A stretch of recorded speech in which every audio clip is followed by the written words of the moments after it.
stressed, depressed, and overwhelmed. Nearing mom burnout. Stay-at-home mom edition.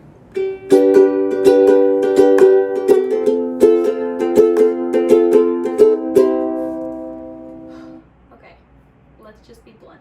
Being a stay-at-home mom is kind of isolation. Sure, you can get out and you can grocery shop or you can hang out with friends, but the job description literally says at home. So how do we avoid isolation?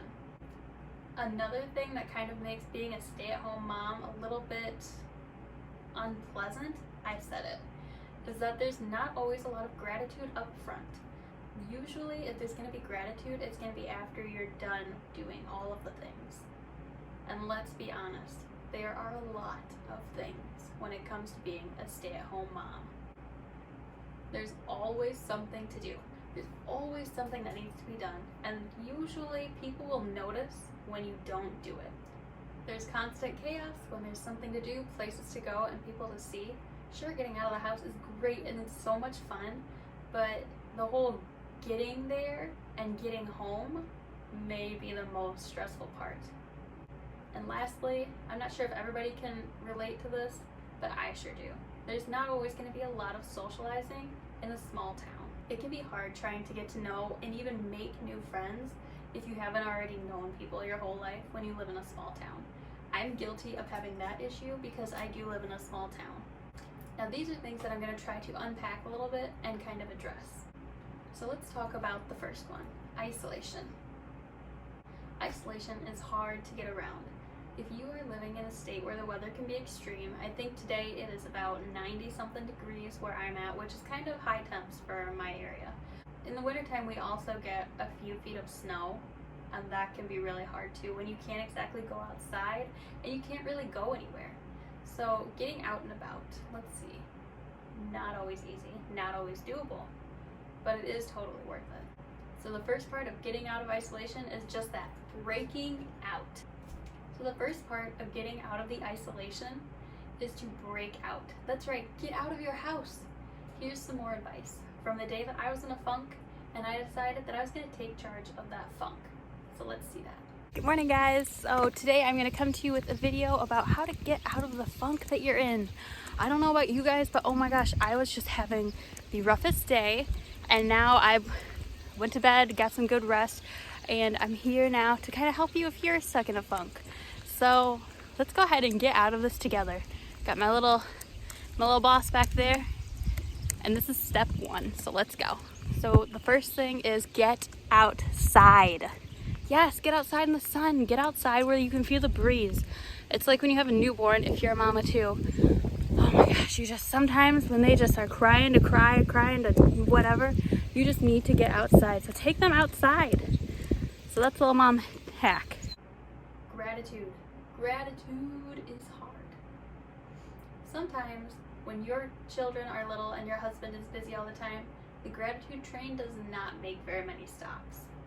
But that's okay, because there's this really great message that I've heard from Do It on a Dime. I'll have that account below. Catherine is great for motivation and cleaning, but I myself, I'm going to talk about something that she actually shared from a gentleman who's in the Army. I forget his rank, I apologize. But it's basically saying how important it is to make your bed. I will link that video below too. Sometimes the only gratitude you can find in a day is from yourself.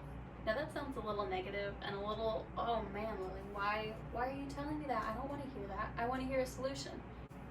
There's not always going to be a solution to those days. Some days, falling in your bed at the end of a busy day, having a nice, cozy, clean, made bed, that just makes the whole day dissolve. And sometimes that's what you need at the end of a day. You don't need 100 different things and people talking to you, because maybe at the end of the day, if you're like me, you want a little bit of peace, a little bit of quiet, and just some tranquility. Let me tell you, curling up in my bed when I don't have to make it or feel like it's a mess, that's it for me. There's always going to be something to do. But are you falling into the rut like I am? I am a list maker. I love making lists. I will make lists about things I need to do. I'll write, clean the kitchen. And then under that I'll say, vacuum the floor, do the dishes, unload the dishes, wash the dishes. And then I'll say, okay, clean the countertops and anything else. Instead of saying clean the kitchen, I write out every little thing that it takes to do that. And that can be exhausting. And then if you don't do everything on the list, you feel like a failure. So I've had to tell myself, my list making loving side, just write clean the kitchen. And whatever I get done in that is what I get done. Instead of making this whole list of things that I may or may not accomplish, if I clean up the kitchen, then I feel better. So try not to micromanage or micro-organize everything that you're trying to do in a day, because if you don't get it done, you're just gonna hold that in your heart and no one's gonna know, and you're just gonna feel so much heavier. So try to avoid doing that. So let's address constant chaos, because oh my goodness, I know I'm only a mom of one, a 1.5-year-old little boy named William. Oh my goodness. Let's be honest. Anybody who has kids, no matter how many, there's chaos in your house. There's chaos in your house, in your life, in your head. Ooh. Sometimes the best answer that I've found to constant chaos, and I'm gonna sound redundant, is getting out. That's right. Get out of your house. Whether you're just going outside, to the park, somewhere else.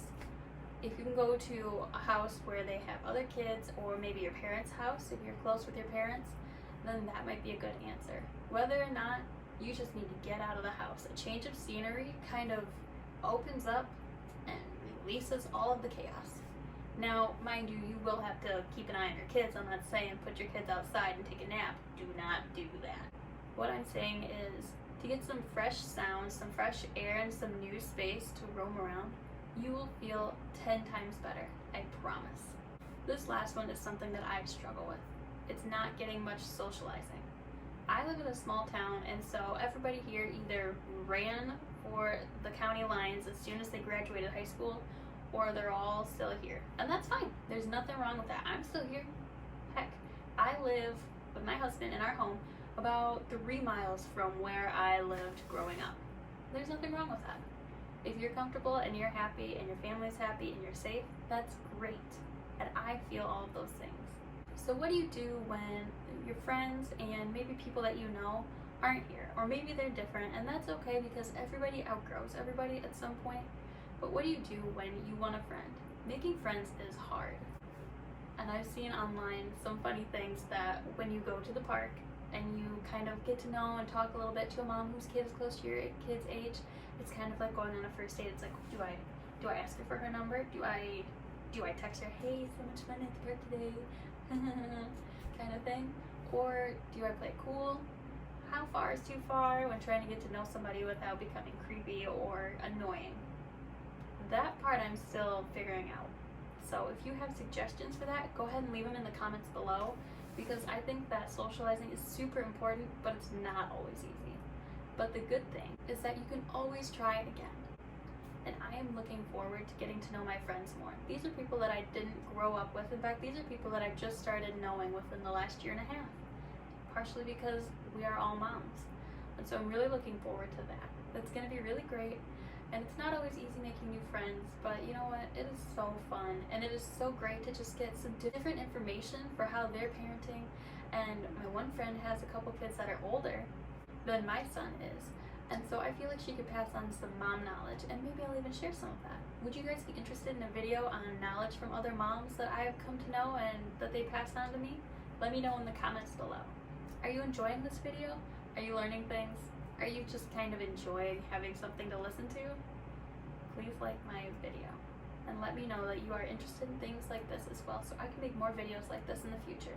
So here are 2 solutions that I've found really help to solve some, if not all, of these problems. Ready? Let's get into them. So let's start with the second one. So the second one is to take your child on a mommy and me day. Now that might not be easy if you have a whole bunch of kids, but I think if you split it up and make it special for each kid, then it'll be really rewarding. Just kind of go down the line for each kid. So I'm gonna insert some footage from me taking my son on a little date test. So here's that.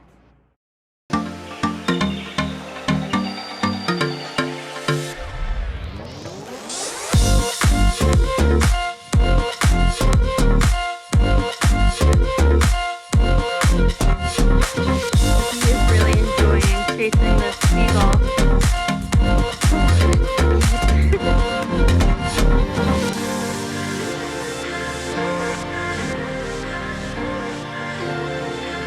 So we're here at a town nearby, and there's like a festival that's going to be going on tonight or something. I don't know, or like some triathlon thing.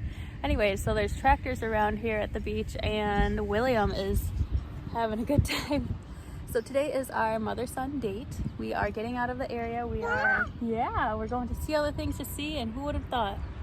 So we are here doing some cool stuff, and yeah, it's important to continue to grow your relationship with your kids and to not become the mom who takes it for granted. I will get into that mindset now and then, and you know what? You just gotta kick that out, because hold on to him by his pants, because these aren't all connected, but you gotta kick that mindset out, because you only have 18 summers with them before they want to go and do their own thing. So we are here hanging out, having fun, right, William? And now my number one thing that just seems to really help me when I'm falling apart and losing my marbles. Are you ready? Here we go. It's God. That's right, I said it. It's God. I'm a Christian, and I find so much peace in God's word. Sometimes, in fact, usually, I have a hard time finding time for God no matter what I do.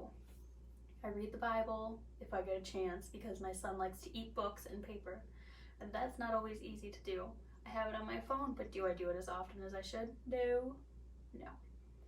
But I do go to church as often as I can. My husband plays in the worship band. Here's a picture of him. Isn't he a cutie?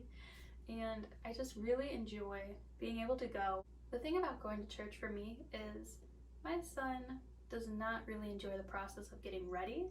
He does not enjoy the process of getting in the car seat. And sometimes I don't enjoy the process of going to church.